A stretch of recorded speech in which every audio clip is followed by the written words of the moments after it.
How a jet airliner works. You're sitting in seat 24A. Outside the window, runway lights start to blur, slowly at first, then faster, and within about 30 seconds, hundreds of tons of metal are climbing into the sky at nearly 900 kilometers per hour. How? How does that actually happen? Not the vague answer, the real one.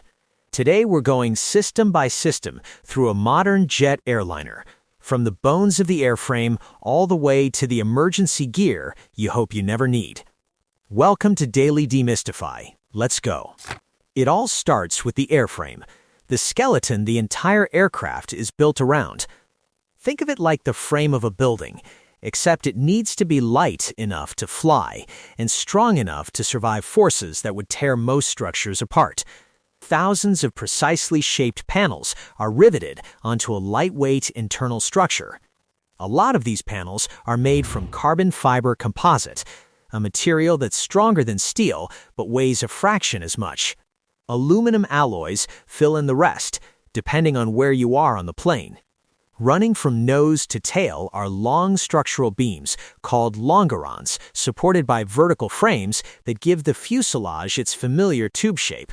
Between those, a dense web of stringers and subframes ties it all together. Now here's something most passengers never think about.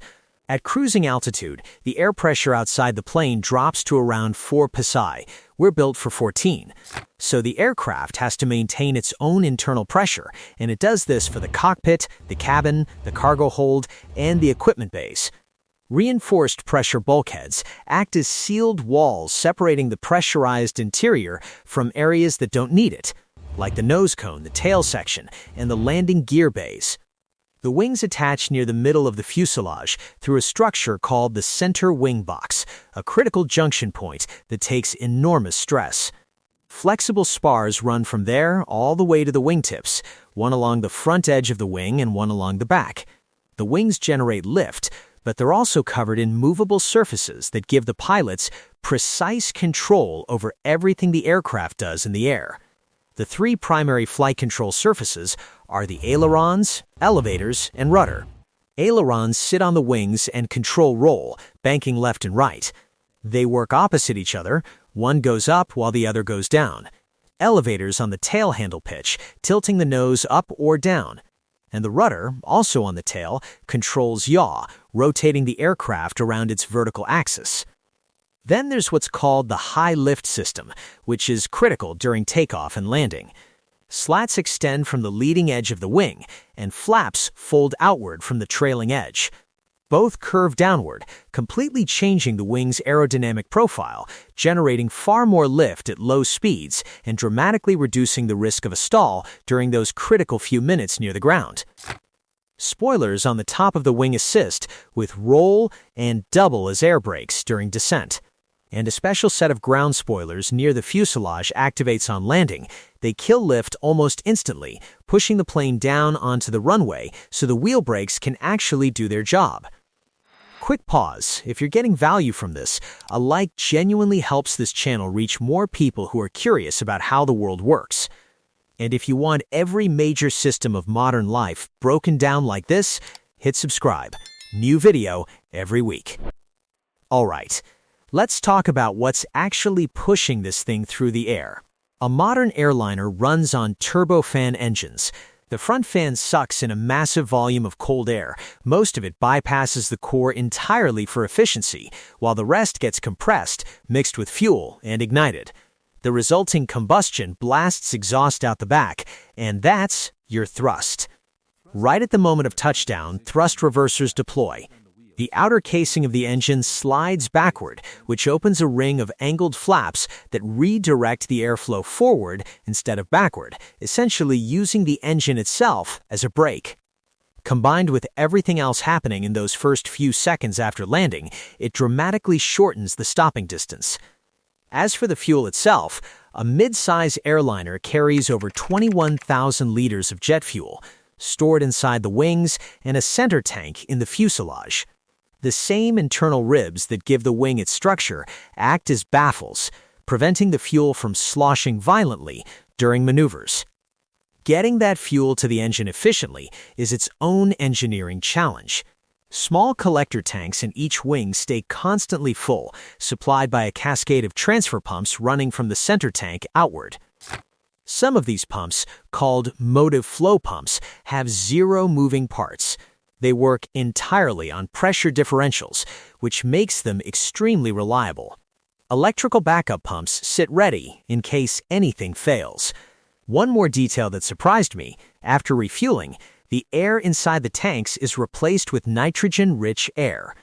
Jet fuel vapors are highly flammable, and oxygen is the ingredient you want to remove.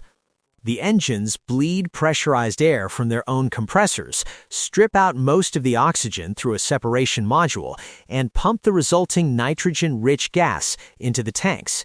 Simple, elegant, and significantly safer. During flight, the landing gear is tucked up inside the wings and fuselage, clean out of the airflow. When it's time to land, hydraulic actuators rotate the gear down and lock it in place.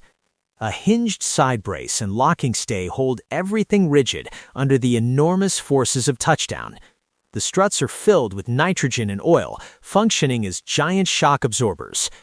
A shimmy damper handles the violent shaking that happens when a several hundred-ton aircraft hits a runway at full speed. Without it, the vibration would be destructive. Inside each wheel is a carbon brake stack, alternating rotating discs keyed to the wheel and stationary discs keyed to the axle. Electrically driven pistons compress the stack, and friction does the rest. The heat these brakes generate is extreme, which is why each tire has thermal fuse plugs. If brake temperatures hit 200 degrees Celsius, the plugs melt and the tires deflate intentionally, releasing pressure, cooling the brakes, and preventing the kind of tire explosion that could cause serious damage. Behind every moving surface and system on this aircraft is a web of hydraulic, electrical, and pneumatic infrastructure, and it's all built around one principle: if something fails, something else takes over. There are 3 separate hydraulic systems, 2 run simultaneously as redundant backups for each other, powering the flight controls, landing gear, brakes, and thrust reversers. Multiple actuators often control a single flight surface, each connected to a different hydraulic system, so losing one doesn't mean losing control. Electrical power comes from generators spun by the engines. When the plane is at the gate, the APU, the auxiliary power unit, handles it. The APU is essentially a small jet engine tucked into the tail of the aircraft. It runs on the same principles as the main engines, provides power and air conditioning on the ground, and is also what starts the main engines before departure. And if both main power and the APU fail completely, a ram air turbine deploys automatically from the belly of the plane. It's a small propeller that spins in the airflow and generates enough emergency electrical and hydraulic power to keep the flight controls and landing gear operational. It's the last line of defense, and it works purely because the plane is moving through the air.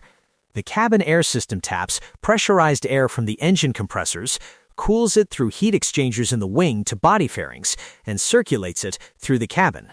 Equalization valves maintain consistent pressure throughout, and an outflow valve on one of the pressure bulkheads bleeds just enough air to keep internal pressure at a comfortable level, equivalent to around 6,000 to 8,000 feet of altitude, even when you're flying at 38,000. Aviation engineering is, at its core, the art of planning for failure. And nowhere is that more visible than in the emergency systems. If the cabin suddenly loses pressure, oxygen masks drop automatically from compartments above every seat. They're powered by chemical oxygen generators, a reaction that produces oxygen without needing any electrical power. You get about 13 minutes, which is enough time for the pilots to descend below 10,000 feet, where the outside air is breathable again. Every passenger and service door has an emergency evacuation slide packed into a compartment at its base. Before departure, a flight attendant arms a lever inside the door, so if the door is opened in an emergency, the slide inflates automatically in seconds. The overwing exit doors work the same way. The cockpit door is bulletproof, has a reinforced frame, a surveillance camera facing the cabin. keypad entry for the crew, and an emergency override code. Fire detection loops wrap around every engine and the APU, and spherical extinguisher bottles are ready to discharge on command. Smoke detectors cover the cargo hold, equipment bays, and even the bathrooms, which also have fire extinguishers built into the trash bins. The flight data recorder logs the last 50 hours of operational data, airspeed, altitude, control inputs, engine parameters, and a crash survivable memory unit. An underwater locator beacon attached to it emits a signal for 90 days. Every time you settle into your seat and stare out that window, you're surrounded by thousands of engineered systems, each one designed to work, and each one backed up by something that works if it doesn't. That's what I find genuinely remarkable about aviation. It's not just technical brilliance. It's organized, systematic, almost obsessive preparation for every way something could go wrong. And because of that, flying commercially is one of the statistically safest things you can do. If this was interesting to you, you'll enjoy what's coming next. I'll see you there.